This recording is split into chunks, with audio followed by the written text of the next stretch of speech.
Jonathan Miller sat quietly in the driver's seat of a beige rental car, staring through the tinted glass at ThriveWell Center No. 5, one of the 9 boutique wellness clinics he had founded nearly 6 years ago.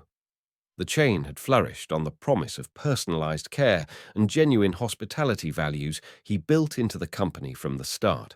But recently the tone had shifted. Clients weren't complaining about prices or service outcomes, they were complaining about people. Cold attitudes, long wait times, indifference. Some even said they felt invisible. Jonathan hated receiving sugar-coated summaries from regional managers. He needed to see it for himself without the filters. So he shaved his beard, dyed his hair a dull grey, swapped his tailored suits for a wrinkled polo and khakis, and walked into the very business he built this time as a stranger named Joe Martin. As Jonathan stepped into the sleek, scented lobby of the centre, lo-fi music hummed through ceiling speakers. A few clients sat silently, heads buried in phones. At the front desk, a young woman with long lashes and glossy nails was scrolling on her screen. Her name tag read, Brittany. Jonathan approached with a polite smile. "Hi, I have a 10 a.m. consultation," he said gently. Brittany didn't look up. She chewed her gum and tapped a few keys. Name, she mumbled. Joe Martin. A lazy shrug. "Take a seat. Someone will get you." Jonathan nodded and sat down. 10 minutes passed, then 20, then over an hour. Brittany laughed at something on her phone. No one was called, no one came out. Not once did she engage with the waiting room. At 12:15, after more than 2 hours, Jonathan finally stood again, his voice calm but weary. "Excuse me," he said. "Is someone coming?" Brittany didn't lift her eyes. "Sir, I told you someone will get you. You don't need to keep asking." Just then, a tall man with a clipboard emerged. "Brittany, who's up next?" She shrugged. "Some guy's been bugging me all morning." That guy was Jonathan Miller, the person who signed every paycheck in that building. His hands shook, not with rage, but with disbelief. He walked out and sat in his car for a long time, trying to decide whether to escalate things with management or take a deeper path. Then a thought struck him. If the face of the company was ignored, what about clients who didn't look like they belonged? What about staff who truly cared being buried under a culture of neglect? The next morning, Jonathan returned not as a client, but as a job applicant. Under the name Joe Martin, he arrived in worn jeans, a buzz cut, and a fake sleeve tattoo. The store manager, Rachel Cole, barely looked at him before saying, "We're short-staffed. You start today." Just like that, the CEO of ThriveWell was hired as a front desk trainee. Inside, he found a culture of disorder hidden behind clean spa walls. Brittany wasn't just dismissive, she was unchecked. She showed up late, left early, flirted with delivery guys, and couldn't care less about the clients. When Jonathan asked where to find the appointment log, she waved him off. Nobody really uses it, just vibe it. Rachel, the manager, spent her time in the back office behind a closed door. Her leadership was invisible, but not everyone fit that mold. Jonathan noticed a part-timer named Danielle Brooks. She was in her mid-30s, wore simple scrubs, and moved with quiet urgency. Danielle filled in wherever needed cleaning, calming frustrated clients, even stepping in at reception when Brittany disappeared. She didn't brag or complain. She just made things work. Jonathan observed her quietly, impressed by the grace in her every movement. Later that day, while eating in the break room, he overheard Brittany on the phone mocking a client. "Some old dude waited for hours yesterday and threw a fit. Like, chill. It's not a hospital." Jonathan clenched his jaw. That old dude had been him. The neglect wasn't an accident, it was a pattern. He knew then that this wasn't going to be a simple HR fix.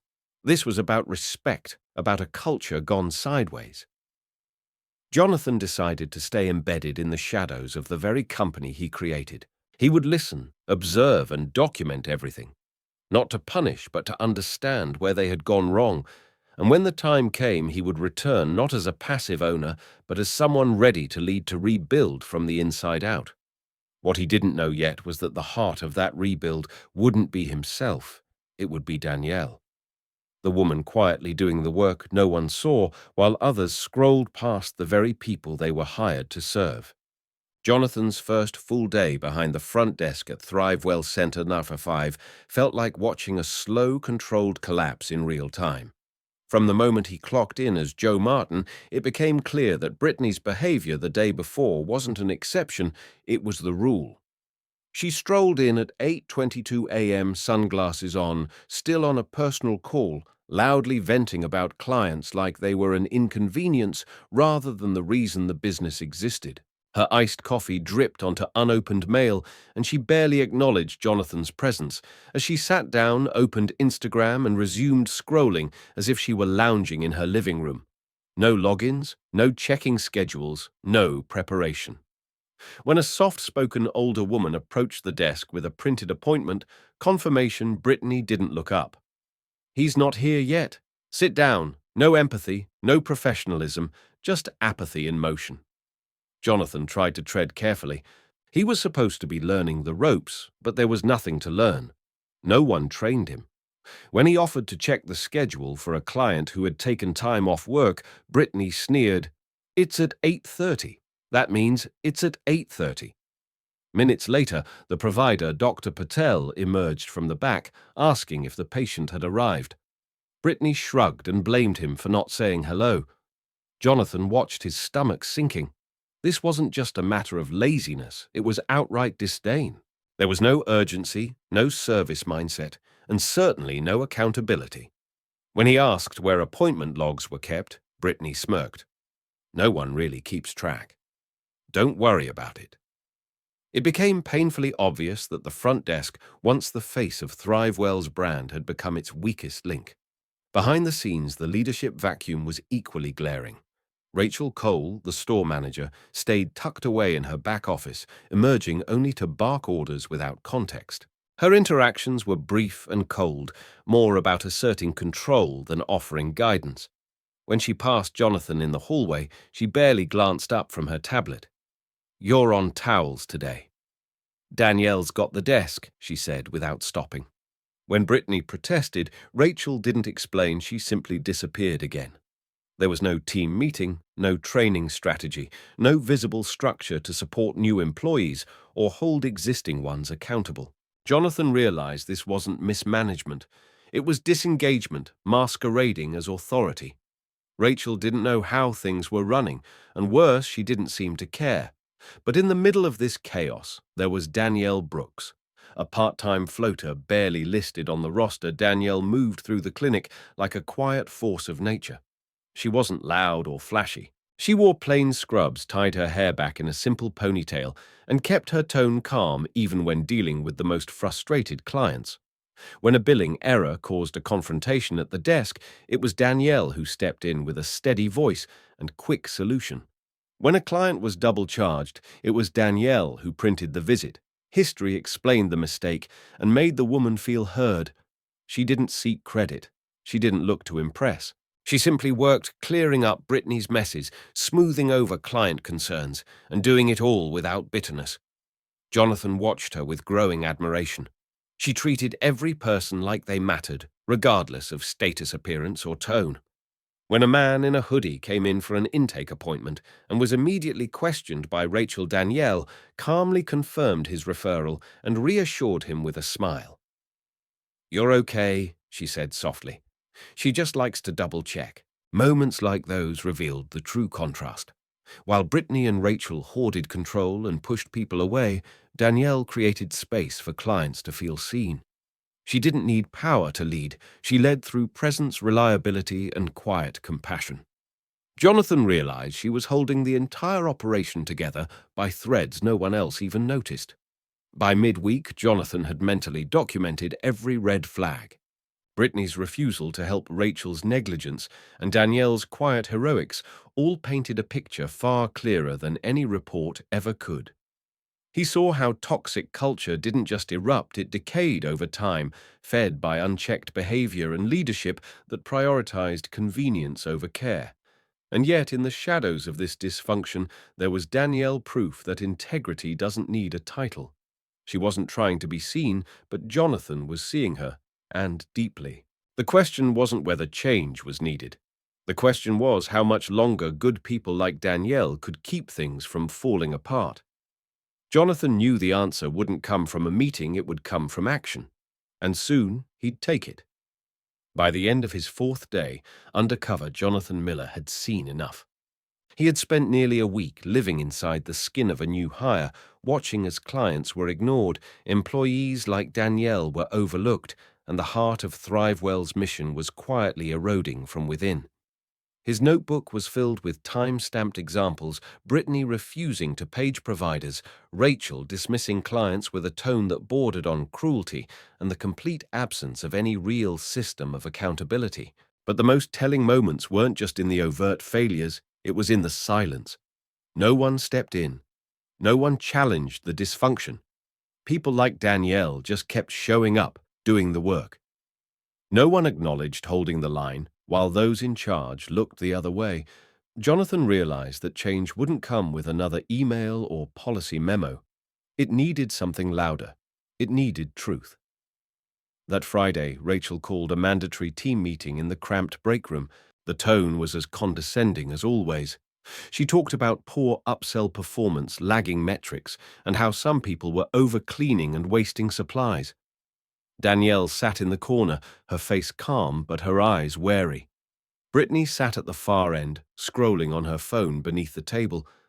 As Rachel paced in front of a dry erase board that hadn't been updated in months, Jonathan stood from his seat near the back.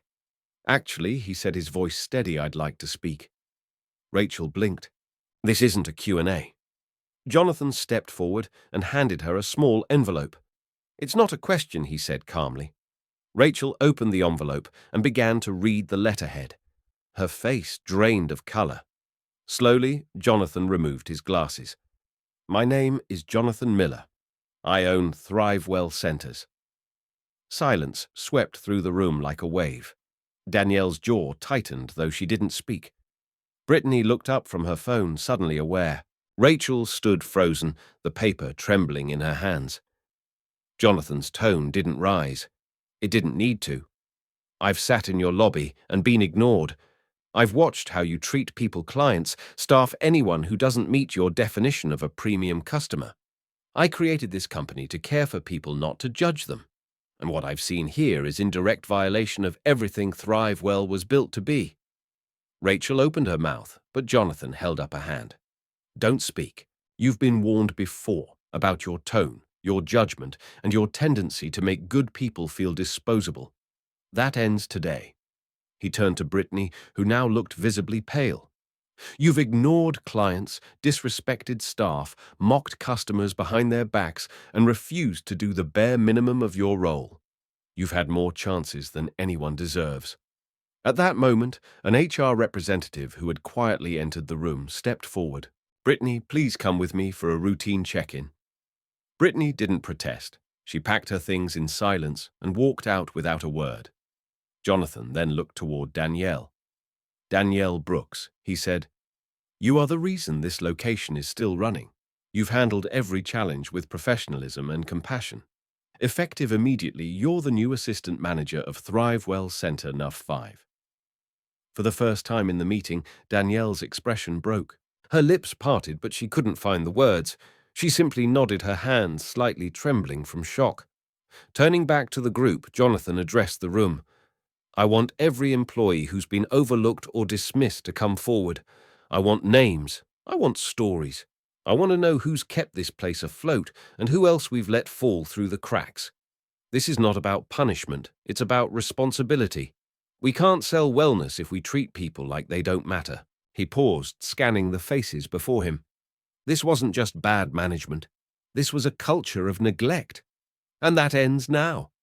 As Rachel stepped back, pale and speechless, the HR rep moved toward her as well. "Please gather your belongings," she said quietly. Rachel didn't resist. She walked to her office, her once authoritative heels now sounding hollow on the tile. She exited without a word. After the meeting, Jonathan didn't retreat to an office. Instead, he stayed behind to help reset the room, pushing in chairs, straightening papers, wiping down the counter. Danielle, still in disbelief, joined him. "Why now?" she asked softly. Because I forgot what this place was supposed to feel like, he replied. And because people like you reminded me. That night, the energy in the center had shifted. It wasn't celebration, it was relief. With Brittany and Rachel gone, the air felt clearer, the atmosphere lighter. Danielle stepped behind the front desk for the evening shift. She checked in clients with calm authority, solved issues without condescension, and welcomed each visitor like they mattered, because to her, they always had.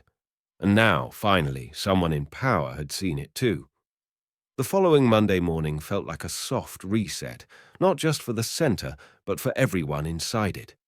Jonathan Miller walked into ThriveWell Center number 5, no longer disguised as Joe Martin, but as himself founder, CEO, and now witness. He didn't come in a suit or speak from a podium. Instead, he wore a simple button-down with rolled sleeves and carried a notepad and coffee like any other team member starting their shift. He sat quietly near the front, watching interactions, checking the pulse of the place he had built, and nearly lost. The energy was noticeably different. Danielle Brooks, now officially assistant manager, had spent her weekend drafting a new schedule by hand, balancing staff rotations, inserting staggered breaks, and adjusting shift overlaps to avoid burnout. It wasn't perfect, but it worked. Clients were being seen faster. Staff weren't tripping over each other. And for the first time in weeks, the front lobby didn't feel like a war zone. Danielle moved through her new role with a quiet command. She didn't bark orders or take over. Instead, she coordinated. She listened. She showed others how things should be done without ever sounding like she was teaching. Jonathan watched her onboard 2 new hires that week. Maya Jennings, a former hotel concierge with impeccable communication skills, and Logan Davis, a recent college graduate with experience in patient intake at a small clinic. Danielle sat with each of them personally, walking through expectations not just of the job, but of the culture. Here she said we treat people like they matter. That includes clients and each other. She didn't use scripts, she used lived experience. And both Maya and Logan absorbed everything, mirroring her tone, her professionalism, and most importantly, her respect for the work. Jonathan made it clear early on that he wasn't there to micromanage, he was there to support. He turned one of the smaller treatment rooms into a rotating desk pod for onboarding and peer training, so new hires wouldn't crowd the front desk during busy hours. He also began sketching out bigger structural changes. The first was a client advisory board, a small group of regular clients from diverse backgrounds who would meet quarterly to give honest feedback about their experience. If we're claiming to serve a community, then the community should have a voice, he explained during a team huddle. Second was a peer review feedback system where staff could evaluate one another's performance, not just on metrics, but on how they treated others. This wasn't about punishment. It was about growth, transparency, and shared accountability. Some team members were skeptical at first. The idea of evaluating one another felt strange, even risky. But when Jonathan clarified that it wouldn't be used for punishment, only for personal development, many began to lean in. Danielle helped design the format, ensuring it was fair, anonymous, and constructive. It's not about calling people out, she told the team. It's about building each other up.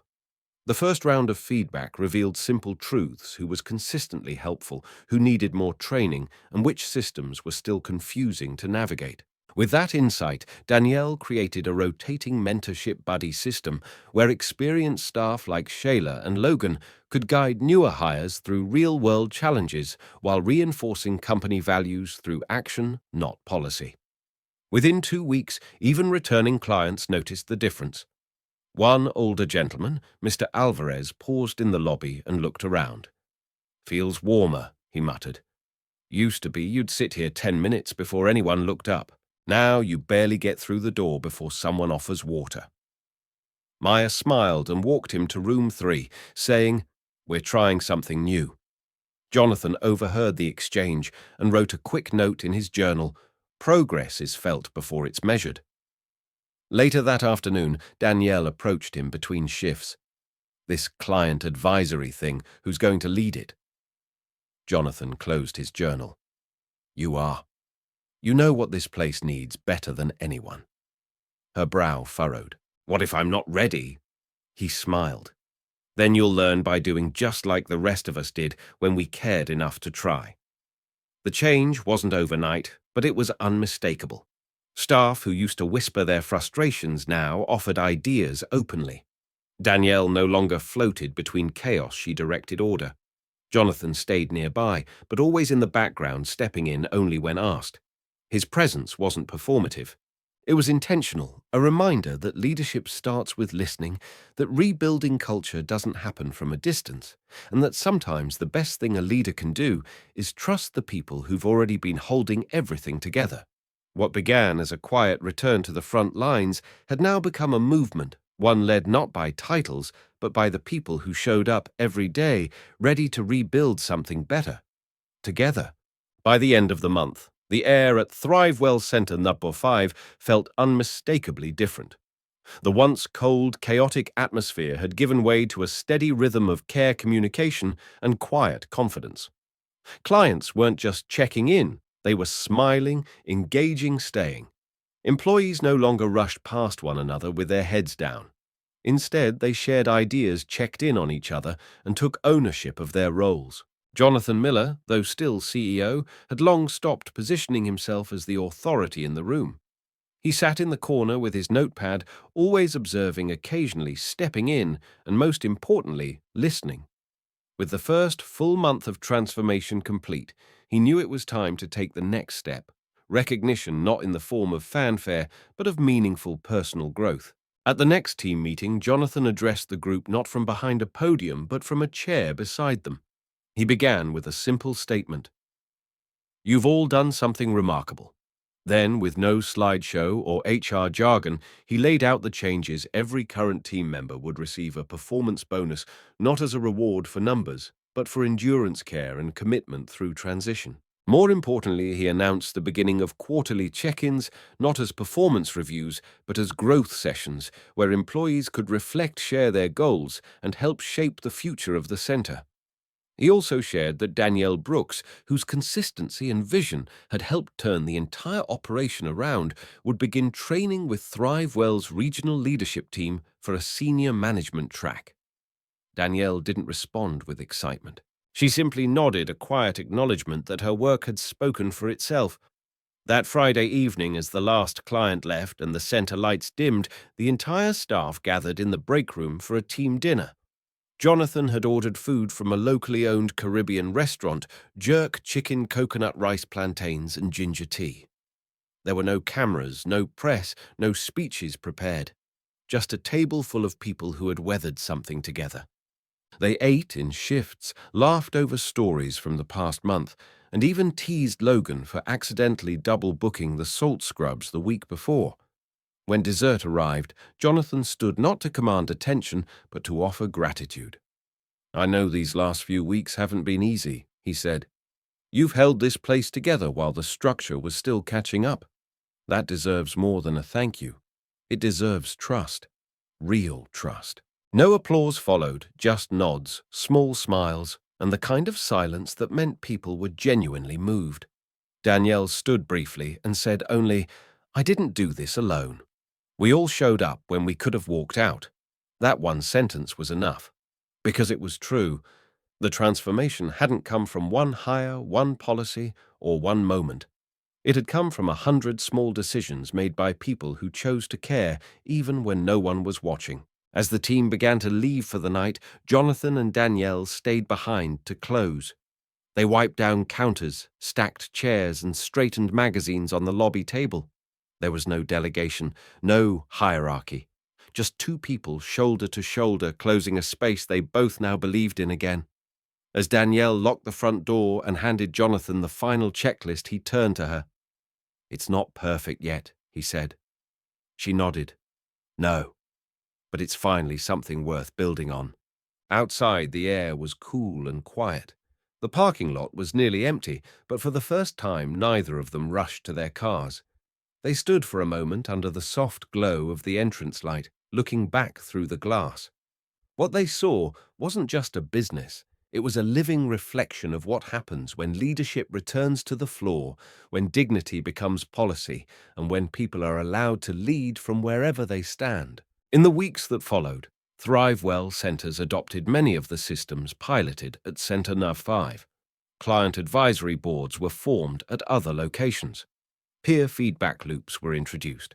More part-time employees were invited into permanent roles based on real contribution, not just availability.